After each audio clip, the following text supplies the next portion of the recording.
It is 4:15, Pledge of Allegiance.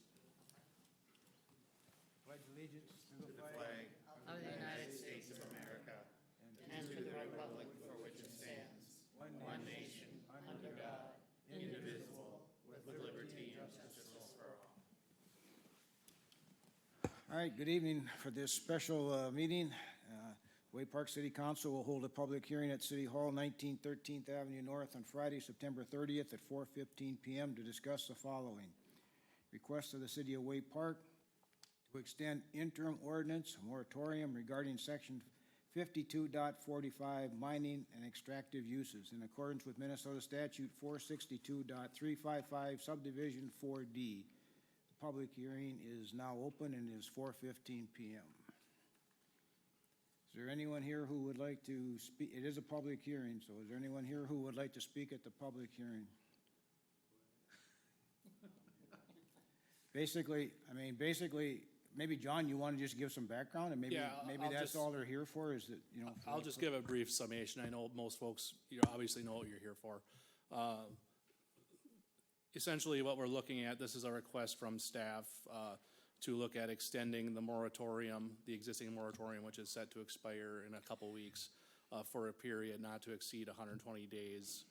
That there's a allowance in state statute that could grant this because the review process has not been completed yet. And we've also had input from some other agencies, including a state agency, namely Minnesota DNR. We did hold the public hearing for the draft proposed ordinance at a special meeting on September 19th. A lot of the folks here tonight or this afternoon were in attendance at that meeting, expressed some concerns with the ordinance. So what I'm requesting is a opportunity to extend the moratorium for that period, and also requesting basically a go-ahead from the council to engage with property owners that could be impacted and some other interested parties kind of more directly, perhaps in a public setting that could potentially involve the planning commission and city council as well. We could post it as a public meeting to cover ourselves there. Get some more feedback and kind of take this back in some elements to the drawing board. I think there's a number of elements to the proposed ordinance that weren't really challenged necessarily, that weren't raised as points of concern at the last meeting at least, but there are some elements that we may want to revise or work towards and see if we can find some perhaps some common ground here. I don't think we'll necessarily reach a point ever that is certainly everybody is super happy with, but there's probably some room for improvement over the first draft, and that's kind of the intent of a first draft is we recognize that there's room for improvement. So that'll be my request, extension of the moratorium, allow us to work through some aspects and see if we can come up with a better end product in the next couple months. All right, it is a public hearing. I need your name and address. Sure. Tom Ardolph, 2992 County Road 137 in Wade Park. And thank you for allowing us to be here today.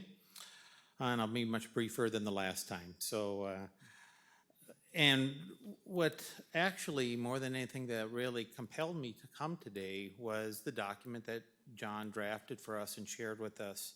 And in particular, just one sentence in here. Because I was in favor of the extension of the moratorium when we were here just last week. But you made an interesting point, John, in the document. It said, even in the event of moratorium expiration, or in the event that no changes would ultimately be made to the existing ordinance, through the past months, the knowledge and contacts gathered and made by staff would allow for much more effective and stringent review process for any new application. That was a very compelling statement, I think, for me. That's really wasn't why we started to pursue this anyway. Maybe a couple points. I think that I would think almost everybody in this room would almost agree with the statement I'm about to make, that these days there's almost a guerrilla in government. It's called the DNR. I think literally that anything from the city has had personal effect. It was because of them that had us have this room filled here last week. And it appeared the great influence that they have. And, you know, it isn't hard to open up the paper these days and see the sometimes small things that seem to make a big deal to them that prevent people from just freely carrying out their business for the city to economically do some of the things that they do. And, you know, it's just too often, you know, it's literally become systemic, frequent interference with both the citizens and the city. You know, I almost hate to say it, but, you know, it was almost what I consider to be horrendous overreach in the proposed ordinance by the great influence that they had. And nothing against the city, I'm gonna guess they have incredible power and influence. And hence, because of that, I actually came here today to, instead of saying, let's sit down at the table and talk, John's message about what he wrote right there, I maybe almost asked the question, do we really need more likely what's gonna happen to be more government interference? Or do we need more of what John has written about right here? More effective and stringent review process for any new application, because we know that that can take place. I think extending the moratorium will actually open up a can of worms that's gonna make life very difficult, both for us as citizens in the city, as well as possibly the citizens themselves, or the city itself. So I just speak to that actually, to just let's quietly expire and allow John's knowledge and experience that he's gained over the past year to influence more effective, a more effective and stringent review process. You know, because I was here a year ago, you may recall, about not wanting mining. And, but I also have recognized that not only us and other people that have property out there, it may be the only use of that land, at least initially, that we can extract those minerals out of that land, us or others, and ultimately maybe make something out of that land rather than not be able to do anything, and effectively almost make the land without the ability to mine it useless. But if we allow us, if possible, or others to mine it, everybody becomes a winner, and it seems that we have accomplished what we set out to accomplish in setting the moratorium originally. So thank you. Thanks. Anybody else?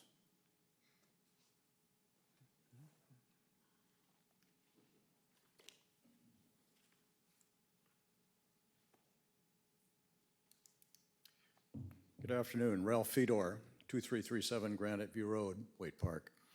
I'm a property owner, and I would just like to go through a little bit what we've gone through in the last 14 months. We had a permit granted by the Waite Park City Council on July 20th of 2021. We then had a wetland survey.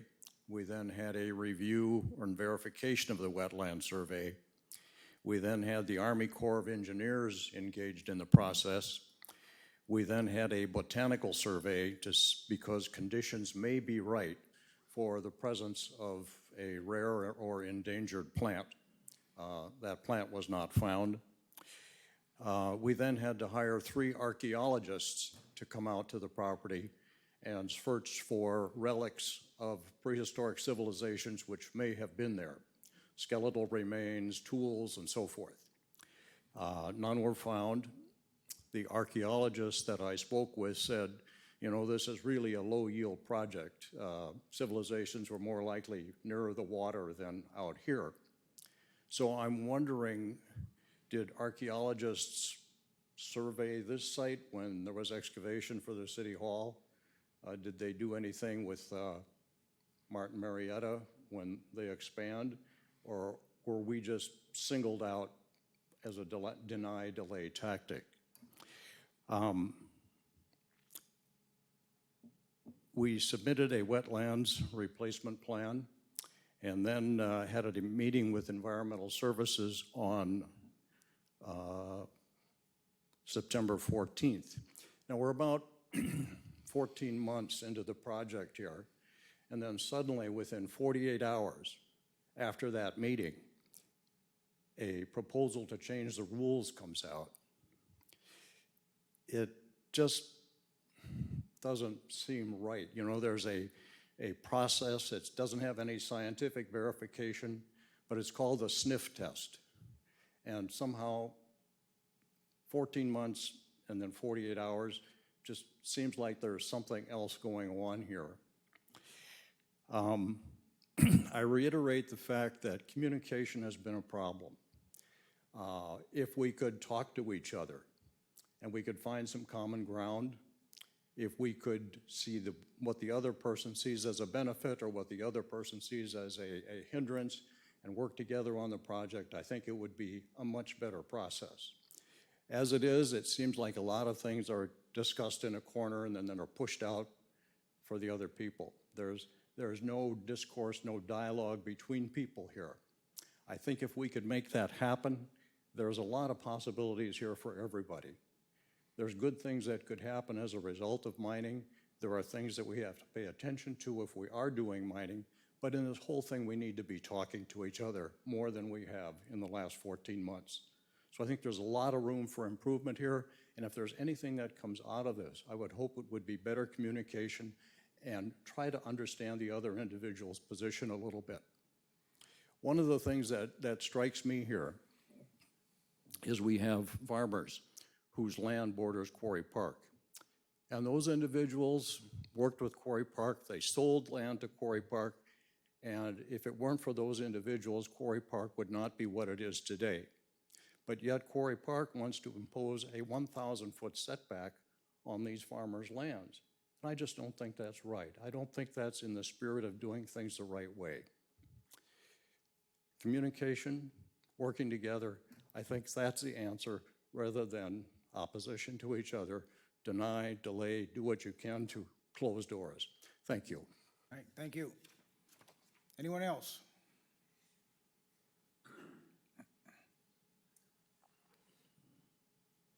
Hi, I'm Greg Mick, and I live on Granite View Road, 2375. Ralph's my neighbor. And we're trying to work with Jeff with mining some of our property. It's just all granite outcroppings. I mean, there's nothing you can do with this property. It's been in our family for over 100 years. So now there's an opportunity for my wife and us and our family to do something with it. I mean, I don't know how you could put city water and sewer through this stuff. It's all over the place. So it's an opportunity for us. And then when the park comes up with this 1,000-foot buffer zone, it's what's next? I mean, they were trying to control our property. Why don't they keep that buffer zone on their side of the fence then? So that's all I have to say. All right, thanks.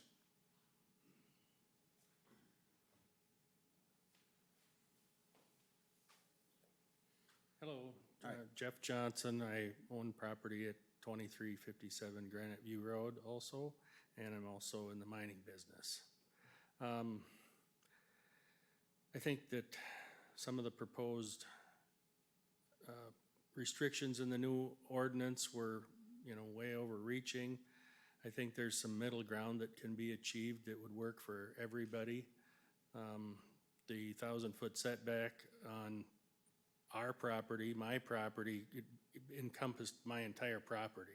So if we're gonna take 1,000 feet of our property for this, what's to stop the city from doing it for anything else? So I just think that part of it was wrong.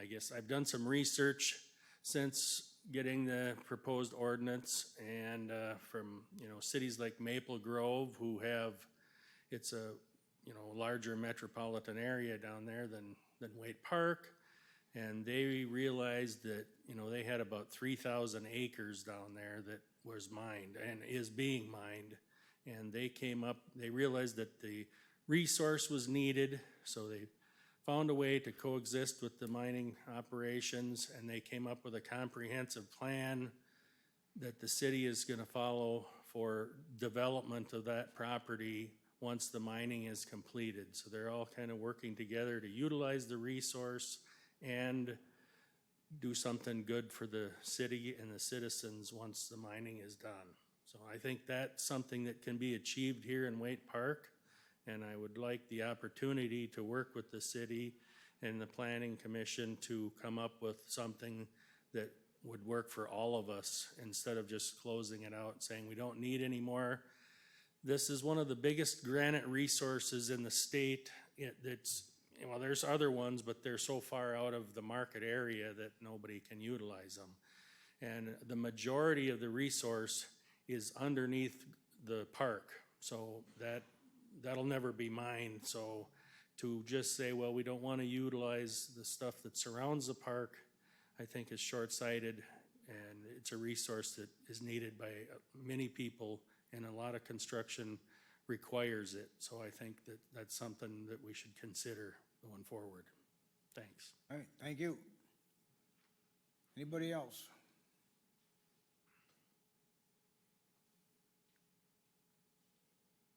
Hi, I'm Brian Libesmeyer, 1703 Granite View Road. Thanks for your time. Everyone has a great point here. My spin is, will Waite Park have enough capacity for sewer and water for these properties in the future?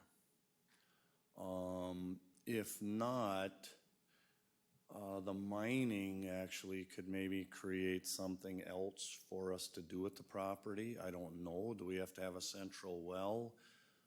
I've heard talk of maybe there isn't enough sewer and water capacity at this point. If in fact there isn't and no mining, we do have a water runoff assessment against Emil Tabbitt, my mother, and Marlon and Esther Libesmeyer farm my property. If there is no possibility of sewer, water, such things like that, is there anything we can do with the water runoff assessment? That was quite a few years ago. I don't exactly know when, but I assume that's probably why my dad sold the wooded part off. If I remember right, that was $1 million water assessment. And after the park bought it, I think that just dropped off to nothing for them and went to 4 cents a square foot for us, which was 8 cents a square foot. So just to bring you up to speed, if any of you remember that. So I'm really curious what even the city itself is thinking as far as sewer and water capacity for the properties in Waite Park. And something, what can we do with our properties? So thank you for your time. I appreciate it. All right, thanks. Anyone else? This is a public hearing.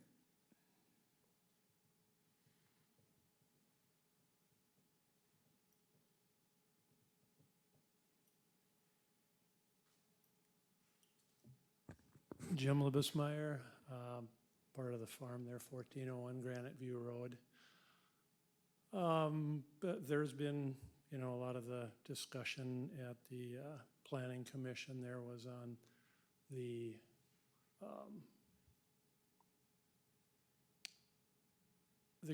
just people that want to do stuff with their property and things of that nature. I know I got in on the late part of it, but it is a good resource. I think it's an opportunity for the city as well.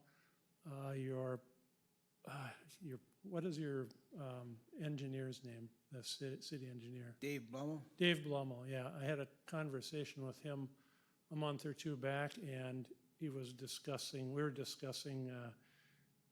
the area, and he had brought up what a nice development that St. Cloud has over by the old Persian Supper Club there. I don't know if any of you have traveled through there, and I brought this up at the planning meeting, but they're very desirable properties. Actually, there's a fellow that works at Speedy Delivery that retired that he actually swam out in the quarries as a kid, and now he's kind of living his dream as he's building a new house. I think it's just starting construction over there by the old Persian, and he's very happy to be able to have that little quarry, and I know he paid a good margin, good chunk of money for that as well. So, and I know I've had conversation with Jeff as well, and there's a lot of things that you can do to make it attractive for potential development and things of that nature. And actually, in many ways, it could complement Wade Park as well as the park. Of course, everybody's concerned about the mining and things of that nature, but as it stands right now, there's not a lot of development on that south end, so in some respects, now is probably the best time to address that and, move forward with it. And a lot of that stuff I may not even see in my lifetime as, if things are laid out and eventually gets developed. And but I think it's a good opportunity for Wade Park, and as people had stated before, definitely consider the opportunity. And that's about all I have, I guess. So thanks for your time. All right, thanks. Anybody else? Anybody else? Going once? Anybody else?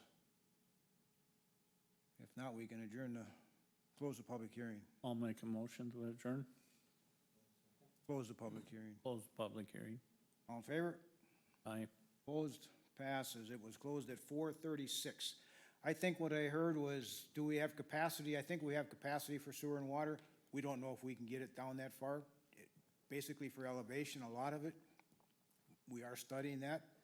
The other thing I think I heard was, I think the moratorium could be a good deal. I think John would like to have a little more time to involve everybody here to say, is 1,000 feet too close? Maybe it should be 1,500 feet. Maybe it should be 50 feet. We don't know what that is. And to get these people on board, I don't want to speak for John, but I think John would like to have a little bit more time just to go through some of that and to get everybody together so we can come up with an agreement that says mining should be or gravel pits or mining should be in these areas, and this is what we can do with it, so. Yeah, that's what I'm requesting, is a little bit of time. I don't think, there's some elements that are pretty much no-brainers. I don't think necessarily are going to hinder a lot of mining processes. There's overarching state statutes that are in effect regardless of whether they're in our ordinance or not. Part of the intent was to have the ordinance kind of incorporate those so it's a little more on the front end, so we can review some of the same information. But I'm certainly, given the input we've had, I'm willing to go back and involve folks that are here, others that have indicated interest that aren't here today, have those discussions and maybe make some revisions from there. And I don't promise everyone's going to be, singing Kumbaya around the campfire, but maybe it's something we can all live with. Part of the intent is that to ensure that we're factoring in neighboring residential properties too. You all have large properties, but there are a number of people that I've spoken with in other areas that are have smaller properties that are nestled in kind of the those kind of ag rural residential area too. And I want to be sure that as those people would be potentially living next to quarry pits, mines for a number of years, that they have an option for input too. And I know that they're not always. Your roots run deep in a lot of your areas, and it's hard conversations to have sometimes. But I'd like to go back and see if we can come up with a better draft in the next few months and incorporate more input and see what we come up with. Hey, Council, you got any questions? Anybody? If we allow this moratorium to expire, all that does basically is allow people to come in and apply for application for mining, is that correct? Yeah, what would happen is it would, at the end of the term, in a few weeks, it would just revert back to the existing ordinance. So we'd have to treat any application, process it accordingly. As Mr. Ardolph mentioned, I did note in the report that I do feel I can do a better job at that now than I was doing previously. I've got some contacts and have familiarized myself with the state statutes on that more. We've got some technical help at SEH that specializes more in geotechnical resources, mining, pulling stuff out of the earth, kind of those things, that we would enlist that we hadn't traditionally. So there's no doubt it would be a better process, but I do think that there's room for improvement in the ordinance too. And nothing to say that if the moratorium did expire, we would process any new applications that came in under the existing ordinance, but that doesn't mean we couldn't still work on revisions as well. There's nothing that says you have to stop looking at revisions while the old ordinance comes back into effect. It's not my preferred ideal, but it's an option. Well, I think the problem is here is, we had almost a year here. You're gonna add 120 days. I hope this is a lesson, that sometimes city government has to move a little faster, when it comes to these things. Is 120 days gonna be enough, or is it gonna be too much for some of the people that may want to develop under the new, or if we come up with new resolutions to the ordinance, are they forced to follow those then? If in fact they, No, if an application comes in, it's treated under the ordinance that's in effect at the date of application. So if a new ordinance isn't in effect and the moratorium expires, then it goes back to the existing ordinance. Otherwise, if a new ordinance is ultimately adopted before the end of any moratorium, then it would be under that ordinance. Couple of things that I wanted to just point out is that in the world where the moratorium just expires and you go to the current ordinance, the one that exists, let's just for purposes of discussion say that there is a factor that we would like to take into consideration on whether or not an application should be accepted or should be denied, or certain types of requirements are put on them. If that factor is not in the ordinance, then it can't be part of the decision-making process. If a new criteria is put into the ordinance, that would then be part of what would be used to make an evaluation of whether a permit should be accepted or not. So if we're in a situation of the ordinance existed as it did, permits were brought in, they were considered under that ordinance, we then put a moratorium in to consider whether or not there needed to be adjustments to the ordinance, and then we drop that off and take new permit applications in, and then after that, at a later point in time, have some type of adjustments to the ordinance. That's certainly a route that is available. It is a route that's available. But if we have this temporary suspension, we're moving into the winter, so any applications that are accepted or are processed, the actual ability to start acting on those really doesn't come in until the springtime or the thaw. So having the moratorium in place and extended 120 days provides the opportunity for the city to not have this kind of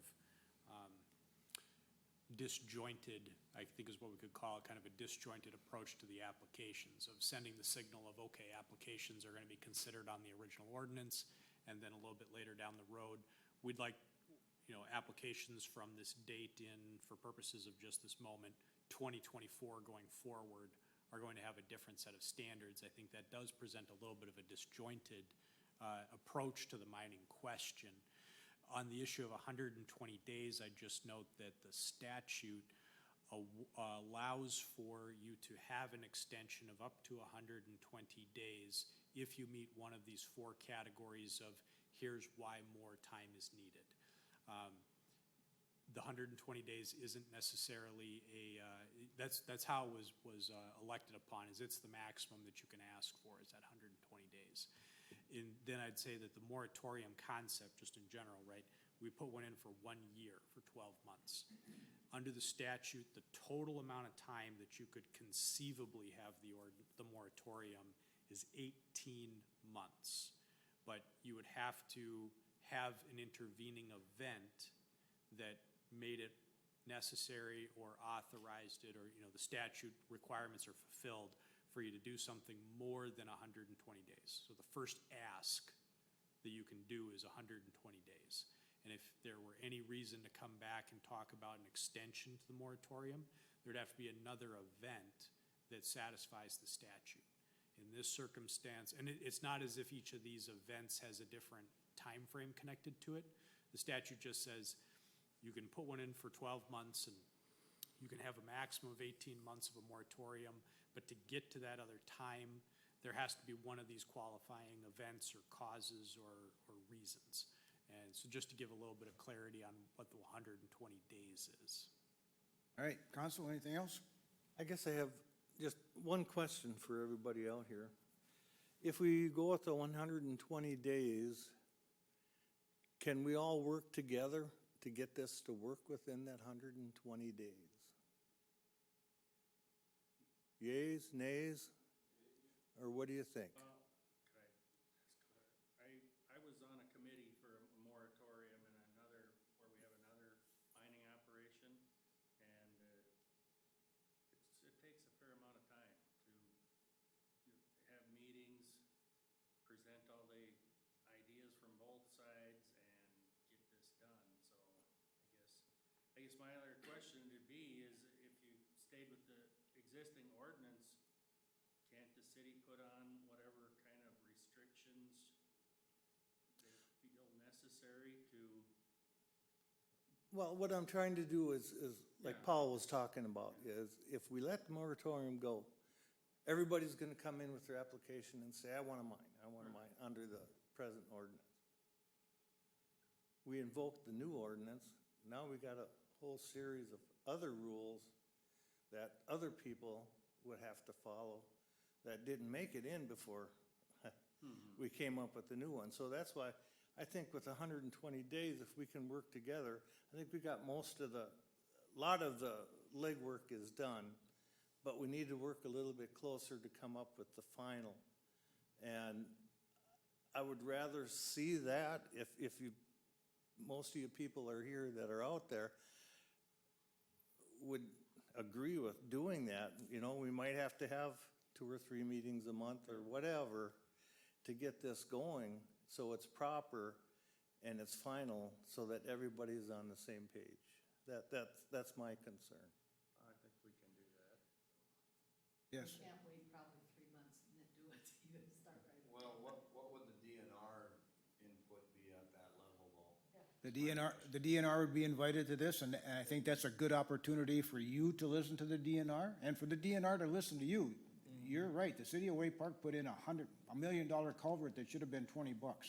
It wasn't that bad. But because it could have been a trout stream. You live all down there, you know what I'm talking about, down on Granite View Road. So they have a lot of power. They like to be late. But, pardon me? They like to be late. Yeah, so it would be nice to, I think it'd be nice to have the DNR there, the pollution control people there. I don't know who else you invite to these. But then at least they get some guidance, you get some guidance, we get some guidance on our ordinance. And the DNR has submitted comments, pretty extensive comments on our proposed ordinance as well. You know, they've taken a pretty keen interest in this, and I want to reiterate, you know, the DNR requirements are in effect no matter what. We can't change those or anything. So what Mr. Fedor was referencing, those are all DNR aspects that, you know, we issue a permit, that's just the start of it.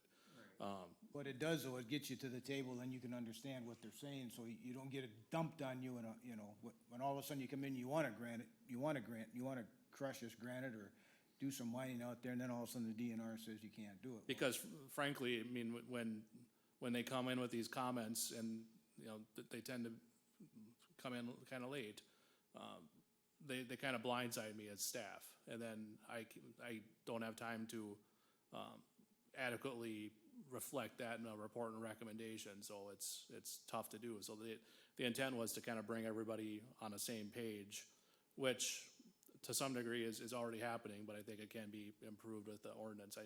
I think, you know, of all the elements that we put out there, and I don't want to belabor this too much, but, you know, I think the bulk of the concern we heard was on the proposed setback buffer from Quarry Park.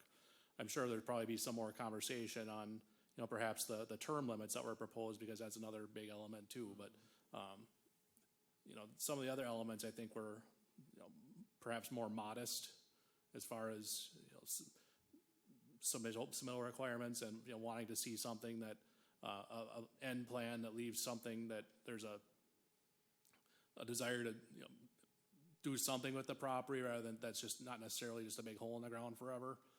You know, some of the folks who've spoken about something that can be a resource or a benefit to the community in the future. We want to see that too, and that's something I think, you know, we have common ground there. So I don't think you know, there's certainly some high points that I think are of you know, perhaps concern, but there's a lot in there that doesn't necessarily need to be tossed out either. But I think, you know, we can look at getting together and sitting down and seeing, you know, what's kind of agreeable, what's not, and you know, take a couple meetings. This isn't necessarily a brand new ordinance from the ground up. It's more kind of changes at the edges, so it's, you know, it's still got some validity. Council, your wishes. Well. Move to, extend the 120 days. We put this thing on the fast burner instead of letting it sit, and let's get moving on it. Let's get these people involved so we can get this done and over with. You know, will not again vote for another extension. So, this time I will. We need to get it done. Let's do it. I'll second. Further discussion? All in favor? Aye. Opposed? All right, we're gonna extend it for 120 days, and hopefully we'll get some meetings and we can work this out and everybody can, and are we gonna all agree on it? No, we're not. We know that. But like I always say, if everybody agrees, somebody lied to somebody, so. But maybe we can work it out that it's instead of 1,000 feet, it's 25 feet, or whatever number that happens to be, so. All right, thank you all for coming. If you all want to make sure that you have, I believe a lot of you were in attendance at the planning commission meeting as well. But just so we have your contact information, that as we look to put this together here, you know, relatively quickly, so we can get moving, that'd be appreciated. All right. Thank you. All right, Thanks. yeah, we are adjourned at 4:52. Did you give it to Ken? Yes. Nice, huh?